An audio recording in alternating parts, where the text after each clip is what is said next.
Game 7. Welcome back, Hoopheads, to Tip-Off Tales. I'm your host, and if you thought Game 1 was a shockwave, get ready, because the NBA Finals just got real. We're talking about a series that has flipped the script and silenced the doubters. From a dominant favorite to a dogfight, from predictable to pure pandemonium, this is what championship basketball is all about. Every possession, every defensive stop, every roar of the home crowd now echoes with championship implications. After Game 1's last-second stunner by Tyrese Haliburton, the Indiana Pacers sent a message. But the Oklahoma City Thunder, the 68-win juggernaut, responded in Game 2 like the champions they aimed to be. Then came Game 3. The series shifts to the Hoosier State. Gainbridge Fieldhouse, a cauldron of noise, hosting its first finals game in a quarter century. And a longtime NBA scout texted one sentence at halftime: "This is the first game that's felt like a finals game." He wasn't wrong. This wasn't just a game, it was a statement, a declaration that this series was far from over and one team was ready to impose its will. We're dissecting the pivotal Game 3, where the Indiana Pacers, fueled by their home crowd and an unsung force, took it to the Thunder and seized control of the NBA Finals. This is Tip-Off Tales. The Finals ignite. Pacers prove their mettle in Game 3 thriller. Let's break down how Indiana flipped the script, the key performances, and why this series suddenly feels wide open. Game 3, Indiana. The energy, electric. After a Game 1 miracle and a Game 2 reality check, the Pacers needed to make a stand. And oh, did they deliver! Tyrese Haliburton, after a couple of statistically meh games in OKC by his standards, decided it was his time. A 22-point, 9-rebound, 11-assist masterpiece. The flair, the showmanship, the leadership, all back right when his team needed it most.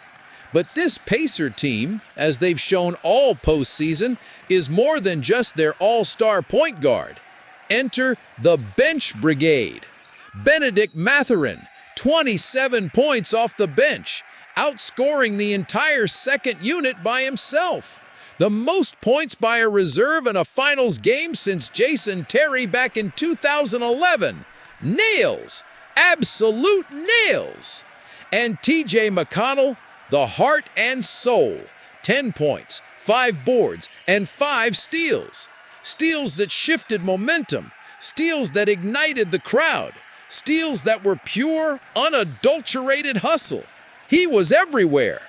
And get this, the Pacers won this game without going bonkers from three-point land.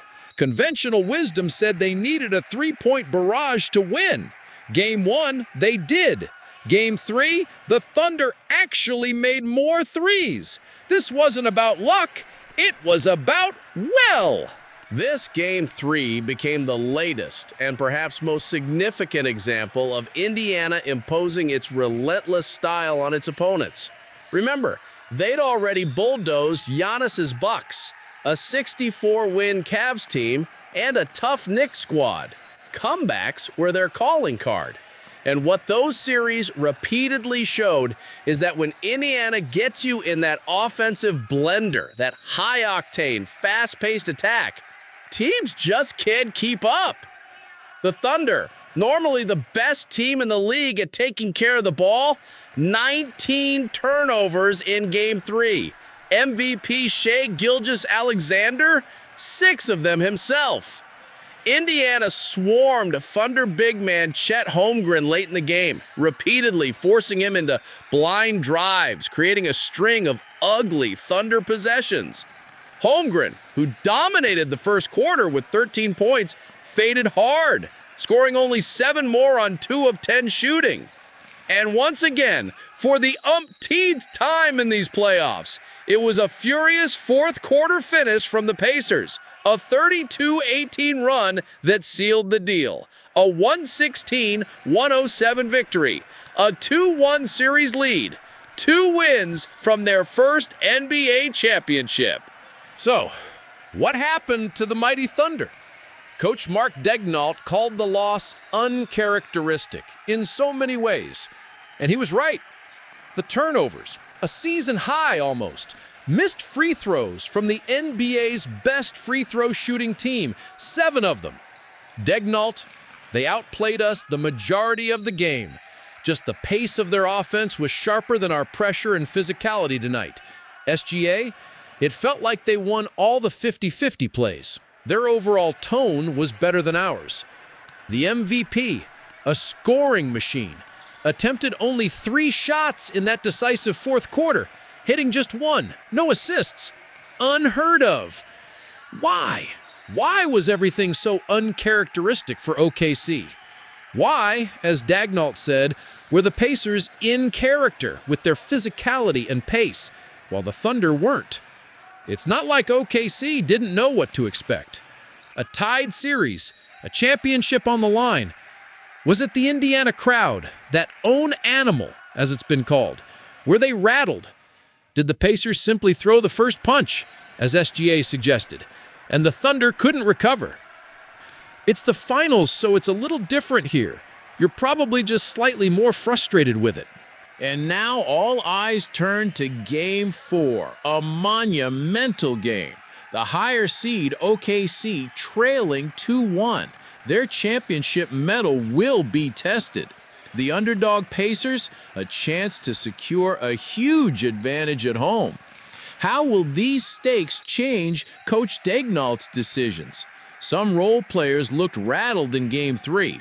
He cycled through 11 players in the first half, but only 8 in the second. Will he shrink the rotation further with the championship on the line like he did in Game 7 against Denver? And if he does, can OKC's stars handle heavier minutes against Indiana's exhausting pace? They looked fatigued down the stretch in Game 3. And there's only one off day between Games 3 and 4, the only time in the entire finals. How much does he stagger Holmgren and Hartenstein? Does he go small ball? How will he game plan against McConnell and Mathurin after their bench heroics? How can his offense generate more threes after attempting only 22 in Game 3? This series is far from over, but the winner of a pivotal Game 3 has won the final series over 80% of the time. If the Pacers take Game 4, that figure jumps to nearly 96%. We could be on the brink of one of the biggest finals upsets in NBA history. We've got to learn from it and then tap back into being who we are in Game 4, Daigneault said. If we do that, I think we'll have a much better chance to win. And if they don't, if they're uncharacteristically outplayed again, then the Thunder are in real trouble. A Game 1 miracle, a Game 2 response, and a Game 3 masterclass from the home team. This NBA Finals has proven one thing: the Indiana Pacers belong, and the Oklahoma City Thunder now face their biggest test of a dream season. And that's the final buzzer on this pivotal episode of Tip-Off Tales. What are your predictions for Game 4? Can the Thunder bounce back, or will the Pacers push them to the brink? Let us know! Drop your finals takes and Game 4 predictions in the comments below. If this NBA Finals breakdown got your adrenaline pumping, smash that like button. Subscribe to the Peak Tales for more tip-off tales, and make sure you crack that notification bell so you don't miss our next deep dive. Thanks for joining us courtside for this championship clash. Until next time, keep witnessing greatness. Game 7.